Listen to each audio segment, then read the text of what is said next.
Hello student, आज हम लोग पढ़ेंगे विमाओं के उपयोग। इसमें सबसे पहले उपयोग देखेंगे हम एक पद्धति के मात्रक को दूसरी पद्धति के मात्रकों में बदलना। किसी भी भौतिक राशि के जो विभिन्न पद्धतियों में मात्रक होते हैं और उनके आंकिक मान, उनका गुणनफल नियत होता है। यानी एक पद्धति का आंकिक मान और भौतिक राशि आंकिक मान और मात्रक का गुणनफल फिर दूसरी पद्धति के आंकिक मान और मात्रक के गुणनफल के बराबर होता है। सपोज कर लेते हैं एक भौतिक राशि हमारे पास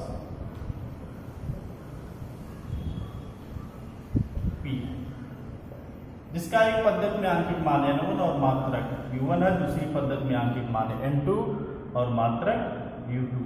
तो उस स्थिति में N1 U1 का गुणा जो होगा N2 U2 के गुणनफल के बराबर होगा और यही बराबर होगा उस भौतिक राशि। ठीक, अब आप सपोज करें कि जो U1 है पहली पद्धति में एक सिस्टम होगा, जैसे CGS मान लें है। U1 किसमें है? CGS पद्धति का है, CGS पद्धति का मात्रक। कोई जरूरी नहीं CGS पद्धति का होगा, FPS का होगा, FCN का भी हो सकता है, कोई जरूरी नहीं किसी पद्धति से बिलोंग भी करे। CGS पद्धति का है जिसमें मीटर को प्रदर्शित कर रहा है L1, ग्राम को प्रदर्शित कर रहा है M1 और सेकंड को प्रदर्शित कर रहा है T1। और इसी तरह U2 जो मात्रक है वो MPS सिस्टम का है, जिसमें किलोग्राम को प्रदर्शित कर रहा है M2, मीटर की बजाय सेंटीमीटर को, मीटर को प्रदर्शित कर रहा है L2 और सेकंड को प्रदर्शित कर रहा है फिर T2। और P का जो विमीय सूत्र है, P का विमीय सूत्र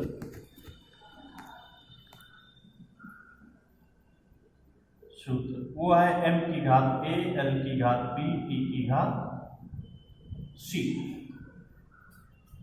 m की घात a, l की घात b और t की घात c।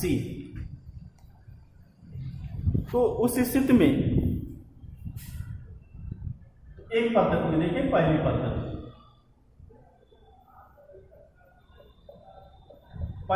है क्या हमारे पास CGS में P बराबर मिल जाएगा आपको N1 और U1 के स्थान पर हम क्या लिख सकते हैं? M लिखेंगे पहले। और M को CGS में किससे प्रदर्शित कर रहे हैं? 1 से M1, घात कितनी रहेगी भाई? घात नहीं बदलेगी। फिर ग्राम के लिए क्या लिख रहे हैं? सेंटीमीटर के लिए क्या लिख रहे हैं? L1, घात रहेगी B, सेकंड के लिए T1, घात नहीं रहेगी C। और इसी तरह दूसरी पद्धति,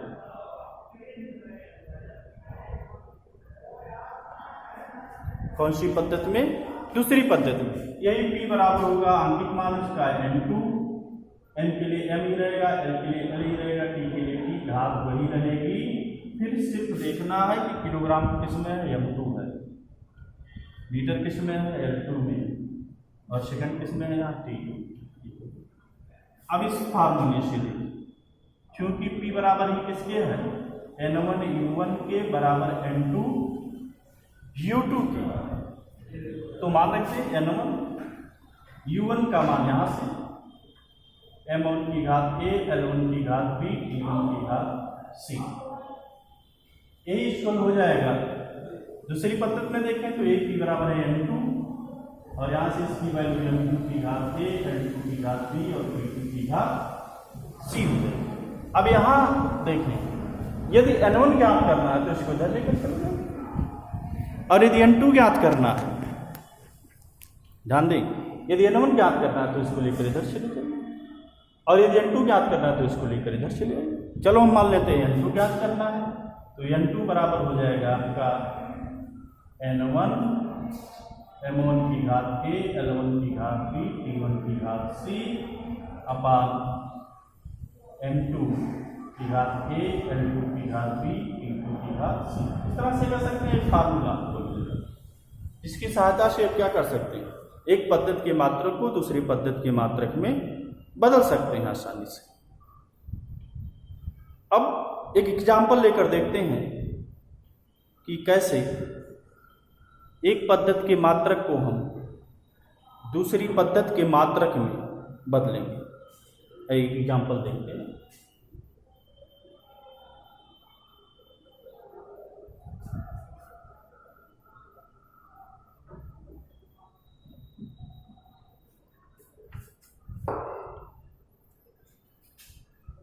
एग्जाम्पल क्या है?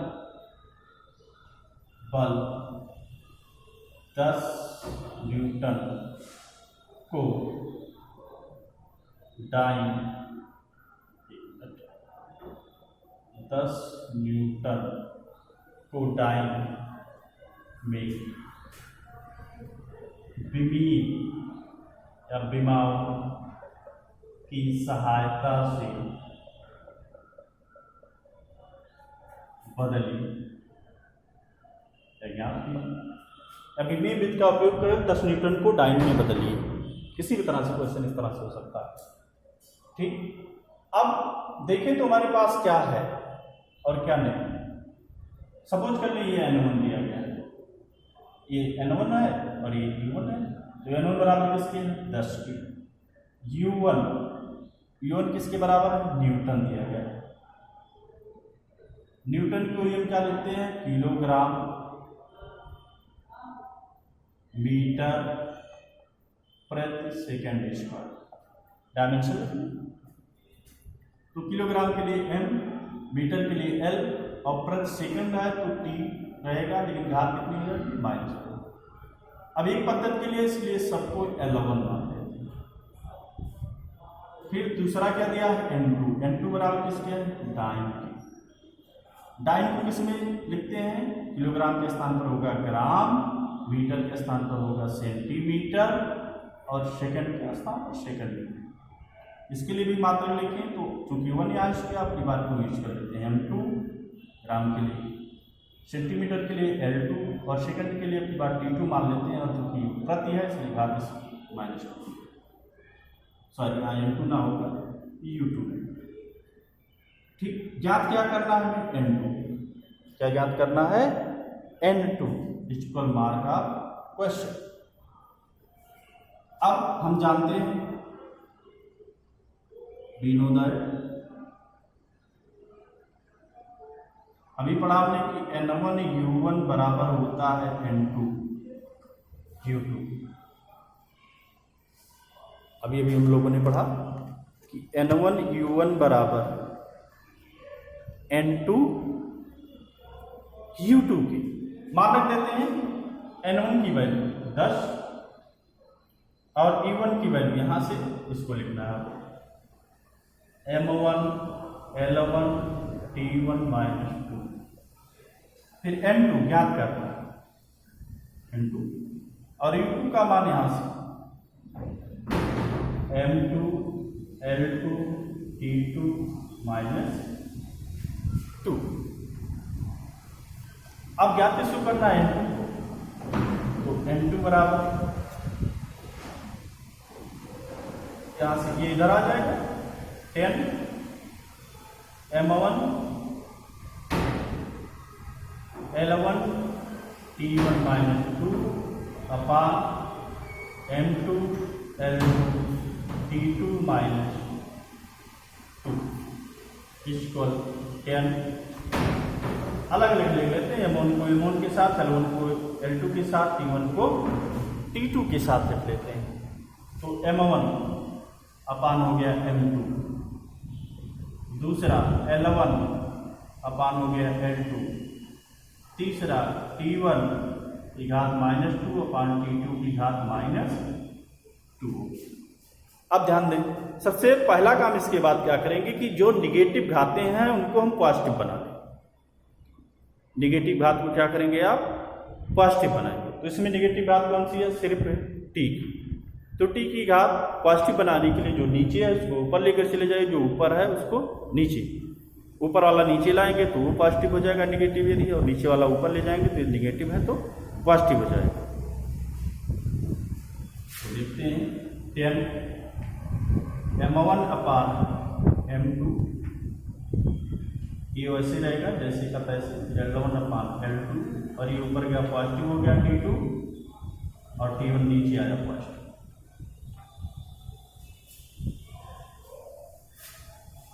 आगे ध्यान दें, अब सबके हम मात्रक लिख लेते हैं। सबसे पहले एमोन। एमोन किसके लिए लिखा गया? किलोग्राम, यानी एमोन के स्थान पर आप क्या लिख लेंगे? 1 किलोग्राम, और 10 तो यहाँ पे। M2 देखें तो M2 यहाँ है। M2 किसके स्थान पर लिखा गया? ग्राम के, यानी यहाँ लिख लेंगे 1 ग्राम। फिर L1, आप थोड़ी का चिंता लगा दें या ना लगाएं, कोई आवश्यकता नहीं। L1 किसमें है? यहाँ से मीटर के लिए लिखा गया, तो इसको लिख लेंगे 1 मीटर। L2 यहाँ से किसके लिए? सेंटीमीटर के लिए, 1 सेंटीमीटर। फिर आ जाइए T2 यहाँ है, इसके लिए सेकंड के लिए। अब चूंकि घात इसकी 2 है, तो जितनी घात रहेगी उतनी बार गुणा करेंगे इसको, जितनी घात रहेगी उतनी बार घात गुणा करके लिखेंगे। कितनी घात थी यहाँ? 2, तो इसको कितना लिखा? 1 सेकंड गुणे 1 सेकंड। उसी प्रकार T1 यहाँ से इसके लिए सेकंड के लिए घात कितनी है? 2, तो यहाँ पे 2 बार 1 सेकंड गुणे 1 सेकंड। ध्यान दें, यहाँ एमोनियम 2 की घात 1 है, इसलिए 1 बार लिखा गया। L1 L2 की घात भी 1 है, इसलिए 1 बार लिखा गया। लेकिन यहाँ किसकी घात कितनी थी? 2, इसलिए कितनी बार लिखा गया? 2 बार लिखा गया इसको। ठीक, आगे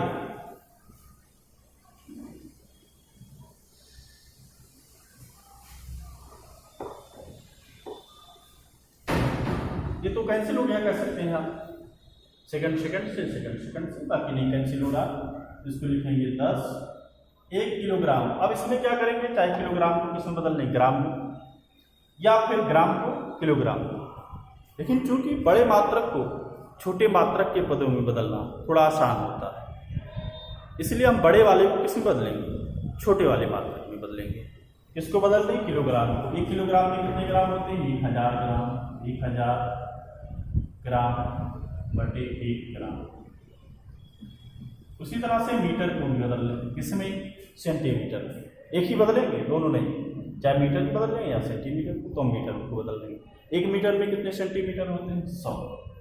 हो गया 100 सेंटीमीटर बटे 1 सेंटीमीटर। अब यहाँ से ग्राम कैंसिल, सेंटीमीटर कैंसिल। 1 से भाग देने पर कोई प्रभाव पड़ता नहीं, 1 से भाग देने की कोई जरूरत नहीं। तो आगे हो जाएगा 10। यहाँ से कितना बचा? इकाई, दाई, सैकड़ा, हजार। 1000 और गुणे 100 बराबर हो जाएगा 10। जितने जीरो हैं उतनी घात आप लगा लेंगे। कितने जीरो हैं गिनते हैं इसको? 1 2 3 4 5 6, 10⁶। यानी बल जो था आपका 10 न्यूटन, वो बराबर किसके मिल गया आपको? 10 न्यूटन जो था कितने के बराबर मिल रहा है? 10⁶ डाइन। किसके बराबर मिल रहा है? 10⁶ डाइन। तो इस तरह से आप जो है एक पद्धत के मात्रक को दूसरे पद्धत के मात्रक में बदल सकते हैं। ठीक, अब आप भी आसानी से चेंज कर सकते हैं। एक क्वेश्चन भी नोट कर लीजिए, इसको आप करने का प्रयास करेंगे। जी होता है वृत्तीय त्वरण, ये होता है 9.8 मीटर प्रति सेकेंड स्क्वायर। 9.8 मीटर प्रति सेकेंड स्क्वायर। इसको बदलना है आपको। किसमें? इसको बदलिए मीटर के स्थान पर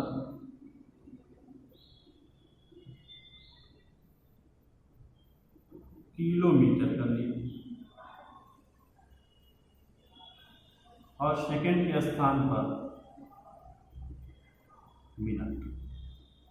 किलोमीटर प्रति मिनट स्क्वायर में बदल दीजिए। ठीक, क्या है, जी बराबर है 9.8 मीटर पर सेकंड स्क्वायर, इसको बदलना है किलोमीटर प्रति मिनट स्क्वायर में। किस विधि से? बीमीय विधि से आप बदलेंगे। तो पहला उपयोग आपने पढ़ लिया, अगले दिन हम इसके 2 और उपयोग हैं उसको पढ़ेंगे। और अब आज की क्लास बस यहीं तक।